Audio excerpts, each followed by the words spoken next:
Assalamualaikum warahmatullahi wabarakatuh. Perkenalkan, nama saya Muhammad Iqbal Kefari. Saya dari Prodi Ilmu Pemerintahan, NIM B1B1230068. Di sini saya akan mempresentasikan hubungan ilmu politik dengan ilmu lainnya. 1. Sosiologi. Sosiologi di antara ilmu-ilmu sosial lah yang paling pokok dan umum sifatnya.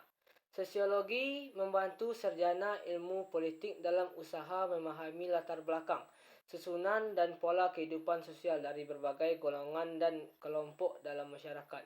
Dengan menggunakan pengertian-pengertian dan teori-teori sosiologi, sarjana ilmu politik dapat mengetahui ataupun mempengaruhi atau dipengaruhi oleh kebebasan politik. Misalnya, keputusan kebijakan polling desinisi, corak atau sifat keabsahan politik, sumber-sumber kewenangan politik, pengendalian sosial dan perbuatan sosial. 2. Antropologi. Jasa antropologi menyumbang pengertian dan teori tentang kedudukan serta peran berbagai suatu sosial budaya yang lebih kecil dan sederhana. Mula-mula antropologi lebih banyak memusatkan perhatian pada masyarakat dan kebudayaan di desa-desa dan di pedalaman. Sedangkan sosiologi lebih memusatkan dalam kehidupan masyarakat kota. Perhatian sarjana politik terhadap antropologi makin meningkat sejalan dengan bertambahnya pengertian dan penelitian tentang kehidupan serta usaha modernisasi politik di negara-negara baru. 3. Ilmu politik dan ilmu hukum. Dan ilmu ekonomi. Pada masa silam, ilmu politik dan ilmu ekonomi merupakan bidang ilmu tersendiri yang dikenal sebagai ekonomi politik, yaitu pemikiran dan analisis kebijakan yang hendak digunakan untuk memajukan kekuatan dan kesejahteraan negara. Inggris dalam menghadapi saingan-saingannya dalam mengajukan kebijakan atau siasat ekonomi tertentu.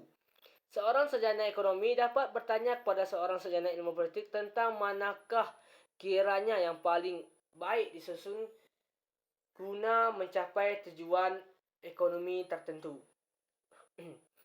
4. Ilmu psikologi sosial. Psikologi sosial mengamati kegiatan manusia dari segi eksternal, lingkungan sosial fisik, peristiwa-peristiwa dan gerakan massa, maupun dari segi kesehatan fisik, pengerogaan, semangat, dan emosi. Dengan menggunakan kedua macam analisis ini, ilmu politik dapat menganalisis secara lebih mendalam makna dan peran orang kuat, kondisi sosial ekonomi, serta ciri-ciri kepribadian yang memungkinkan memainkan peran besar indoktrinasi politik. 5. Ilmu geografi. Dalam masa sebelum Perang Dunia II, suatu cabang geografi mendapat perhatian besar, yaitu geopolitik, yang biasanya dihubungkan dengan seorang Swedia bernama Rudolf Kielen 1864 sampai 1933. Ia menganggap bahwa di samping faktor ekonomi, antropologi geografi mempengaruhi karakter dan kehidupan nasional dari masyarakat, dan karena itu mutlak harus diperhitungkan dalam menyusun politik luar negeri dan politik nasional. Sekian presentasi dari saya.